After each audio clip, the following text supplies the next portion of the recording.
महिला आरक्षण लागू किया पंचायती राज में, तब जहां SC/ST महिलाओं को आरक्षण मिला, वही हमारी OBC महिलाओं को भी आरक्षण मिला और हमारी जनरल कैटेगरी की महिलाओं को भी आरक्षण मिला।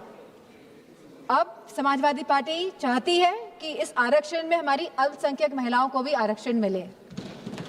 आप क्यों आधी आबादी में बंटवारा करना चाहते हैं? आप अल्पमत में दिखाई दे रहे हैं क्योंकि आप जानते हैं कि आपका जो वोट है वो खिसकता जा रहा है कहीं ना कहीं। तो आप इस तरह का भ्रम फैलाने के लिए ये संशोधन बिल लेकर आए हैं। अब जब 2029 में जब चुनाव दोबारा आएंगे तो मेरा पूरा मानना है कि भारतीय जनता पार्टी की सरकार जाने वाली है। ये नहीं चाहते कि जातिगत जनगणना हो। सबसे पहली बात जो मैं रखना चाहूँगी, जो सत्ता पक्ष है वो जिस तरह की भूमिका बना रहा है कि विपक्ष लोग आरक्षण के साथ नहीं है, महिलाओं के आरक्षण के साथ नहीं है, जिस तरह की भ्रांति और भ्रम फैलाने का काम कर रही है सत्ता पक्ष के लोग, तो मैं उन लोगों से कहना चाहूँगी कि 2023 में जब नारी शक्ति वंदन अधिनियम बिल पास हुआ था तो पक्ष और पूरा विपक्ष एक साथ होकर इस बिल को हम लोगों ने पास कराया था और इस सर्वसहमति के साथ पास हुआ था। लेकिन जो ये अब संशोधन लाया जा रहा है, तो आखिरकार सरकार क्या चाहती है? क्या सरकार वाकई में महिलाओं का सशक्तिकरण चाहती है या इस विधेयक को लाकर, इस संशोधन को लाकर वो खुद के सशक्तिकरण के तरफ काम कर रही है?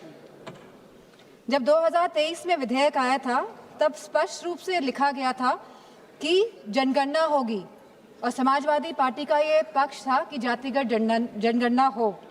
और कल होम मिनिस्टर साहब ने भी ये बात कही है कि जनगणना कराएंगे। अभी वो घरों की गिनती कर रहे हैं, पिछले 3 सालों में खाली वो घरों की गिनती कर पाए हैं। तो जनगणना होगी, जातिगत जनगणना होगी, उसके बाद परिसीमन होगा और आरक्षण लागू होगा। तो सभी लोग इस बात से सहमत थे। लेकिन 2024 में जब भारतीय जनता पार्टी की सरकार आई और पूर्ण बहुमत की सरकार नहीं पा पाई, सहयोगों के साथ लाई गई ये सरकार, तो जब ये सरकार आई तो 2024 में ही आपने जनगणना क्यों नहीं शुरू कराई? हमारा सवाल ये है। आपने लगभग 2.5 साल निकाल दिए, आपने जनगणना नहीं कराई, क्योंकि अगर जनगणना हो जाती तो आज हम परिसीमन की स्टेज में होते और आरक्षण 2029 तक लागू हो जाता। लेकिन आपकी मंशा ही नहीं थी कि 2029 पे महिलाएं आए और इस सदन में बैठे। अब अचानक ये जल्दबाजी क्यों दिखा रही है? 2026 में जहां अप्रैल का महीना चल रहा है तो लगातार जल्दबाजी क्यों दिखा रही है? सवाल इस बात पे भी होना चाहिए। तो ये सरकार जल्दबाजी, जो हम समाजवादी पार्टी का मानना है, वह इसीलिए दिखा रही है क्योंकि ये जो डिलिमिटेशन है, जो ये पूरी एक्सरसाइज है, ये सरकार एक हथियार के रूप में प्रयोग करना चाहती है खुद को सशक्त करने के लिए। हमने देखा कि कल हमारे सांसद कांग्रेस के, उन्होंने कहा कि किस तरह आसाम में डिलिमिटेशन कमीशन का प्रयोग ना होकर किस तरह वहाँ पे चुनाव आयोग जाके परिसीमन कर रहा है और जिस तरह से पूरी प्रक्रिया को अंजाम दिया और जो सेंसस यूज हुए उसमें वो 2011 के इस्तेमाल हुए।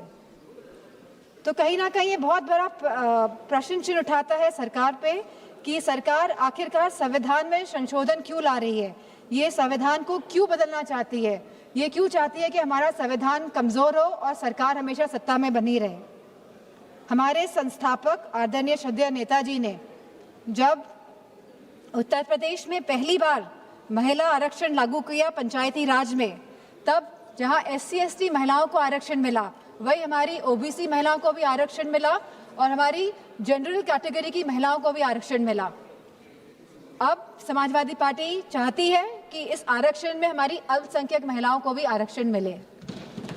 आप क्यों आधी आबादी में बंटवारा करना चाहते हैं? आप क्यों नहीं चाहते हैं कि महिलाएं आगे बढ़े, हर वर्ग की, हर समाज की, हर धर्म की महिलाएं आगे बढ़े? आज हमारी यह मांग है कि आप OBC महिलाओं को भी आरक्षण दें और हमारी अल्पसंख्यक महिलाओं को भी आरक्षण दें। अल्पसंख्यक महिलाओं से तो किसी तरह का द्वेष, किसी तरह की चिढ़ है सामने बैठे हुए लोगों को, लेकिन मुझे पूरा भरोसा है कि जो हमारे यूपी के सांसद हैं भारतीय जनता पार्टी के, वो OBC महिलाओं के लिए मना नहीं करेंगे। तो वाकई में अगर आपको संशोधन लाना था, अगर आपको कॉन्स्टिट्यूशनल अमेंडमेंट करना था, तो आप इस बात का मेंटेन करते कि आप ओबीसी महिलाओं को आरक्षण देने का काम करेंगे। आज जब आप अल्पमत में दिखाई दे रहे हैं, क्योंकि आप जानते हैं कि आपका जो वोट है वो खिसकता जा रहा है कहीं ना कहीं, तो आप इस तरह का भ्रम फैलाने के लिए ये संशोधन बिल लेकर आए हैं, क्योंकि आपका केवल एक ही लक्ष्य है कि जो डेटा, जो कास्ट सेंसस का डेटा, जो जातिगत जनगणना का जो डेटा आएगा, जिससे सबकी भागीदारी सुनिश्चित होगी, निश्चित होगी, आप इससे भागना चाह रहे हैं और आप डीलिमिटेशन की प्रक्रिया से इसीलिए सेंसस को हटाना चाहते हैं, या 20 या 25 साल के सेंसस का आप प्रयोग करना चाहते हैं। आप कहते हैं आप महिलाओं की हितैषी है, आप महिलाओं के बारे में सोचते हैं, लेकिन आज जब मैं यहाँ खड़ी हुई हूँ और जब पिछले कुछ दिनों पहले जब संसद चला और जब कैफ बिल आया, central arm forces police force bill आया, तब आपने जो शहीद हुए, जिन्होंने हमारे देश के लिए बलिदान दिया, जिन्होंने हमारे देश के लिए जो शहीद हुए हैं, आपने उनको शहीद तक का दर्जा नहीं दिया। आपने उन शहीदों की महिलाओं के बारे में, उनके बच्चों के बारे में नहीं सोचा।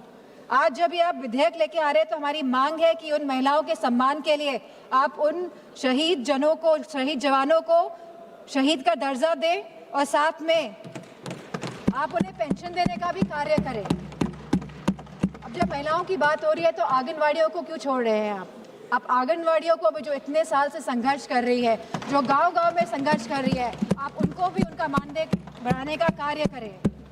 जहां आप वाकई में चाहते हैं अगर महिलाएं सशक्त बने तो आप उनकी शिक्षा में ध्यान दीजिए। अध्यक्ष महोदय, यूपी में तो गांव-गांव में स्कूल बंद किए जा रहे हैं, प्राइमरी स्कूल्स को बंद किया जा रहा है बिना कुछ सोचे, बिना कुछ समझे। और स्वास्थ्य के जो हालात हैं और जो पोषण की जो व्यवस्था है उत्तर प्रदेश में, मैं समझती हूँ पूरी तरह से उत्तर प्रदेश की व्यवस्था ध्वस्त है। और सुरक्षा और महिलाओं के सम्मान की तो बात क्या ही करी जाए। हमने देखा है जिस तरह हाथरस कांड हुआ, जिस तरह भारतीय जनता पार्टी के जो एमएलए सेगर जी का जो पूरा कांड हुआ, और लगातार जो उत्तराखंड में कांड हुआ, जब हमारे सांसद ने एक कविता कह दी तब तो विपक्ष दल की सब सांसदें खड़ी हो गई, उनका विरोध करने लगी, भरपूर तरीके से इन लोगों ने विरोध किया। लेकिन जब मणिपुर की घटना हुई तो कोई भी भारतीय जनता पार्टी के महिला सांसद खड़ी नहीं हुए। जब उत्तराखंड में 19 साल की लड़की को मार दिया गया, अंकिता भंडारी को, तब भारतीय जनता पार्टी की कोई भी महिला सांसद खड़ी नहीं हुई। पुरुषों से तो हमें उपेक्षा नहीं है, लेकिन कम से कम महिलाओं से तो हम ये उम्मीद करते हैं कि वो एटलीस्ट महिलाओं के लिए तो खड़ी हों।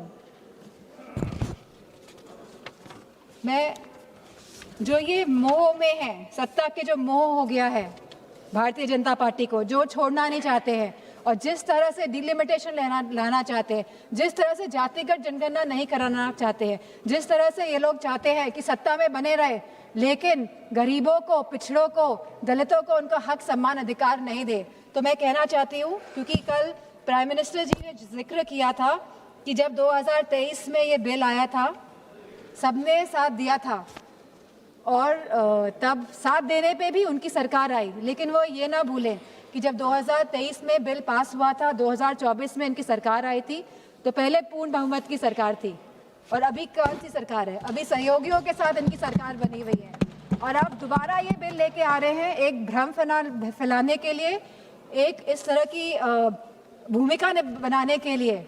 लेकिन अब जब 2029 में जब चुनाव दोबारा आएंगे तो मेरा पूरा मानना है कि भारतीय जनता पार्टी की सरकार जाने वाली है। और गारंटी की बात की जा रही थी कल, गारंटी, ये तो समय बताएगा। ये तो गारंटी की बात कर रहे थे। बताइए, आपने गारंटी नहीं दी थी कि आप आय दुगनी करेंगे हमारे किसान भाइयों की? क्या आपने गारंटी नहीं दी थी आप वन पेंशन लेकर आएंगे हमारे नौजवानों के लिए जो शहीद होते हैं? क्या आपने गारंटी नहीं दी थी कि आप 2 करोड़ लोगों को नौकरी देंगे? क्या आपने गारंटी नहीं दी थी कि आप मुफ्त सिलेंडर देंगे? क्या आप यूपी में गारंटी देके नहीं आए थे कि होली और दिवाली में आप महिलाओं को मुफ्त सिलेंडर देने का कार्य करेंगे? क्या वहाँ के आवारा पशुओं को आप उनकी जो समस्या है उसको सुलझाने का काम करेंगे? आपने नोटबंदी में भी गारंटी दी थी कि आप आतंकवाद को खत्म करेंगे। आप सबसे ज्यादा घटनाएं आतंकवाद की अगर हुई हैं तो भारतीय जनता पार्टी की सरकार के समय हुई है, चाहे वो पुलवामा हो, चाहे वो पहलगाम की घटना हो, चाहे वो नक्सलवादियों की घटनाएं हो। सबसे ज़्यादा अगर हमारे जवान शहीद हुए हैं तो भारतीय जनता पार्टी के समय में शहीद हुए हैं। नक्सलवाद खत्म हुआ, लेकिन आप शहीदों को शहीद का दर्जा नहीं देंगे, पेंशन नहीं देंगे आप। बात करते हैं।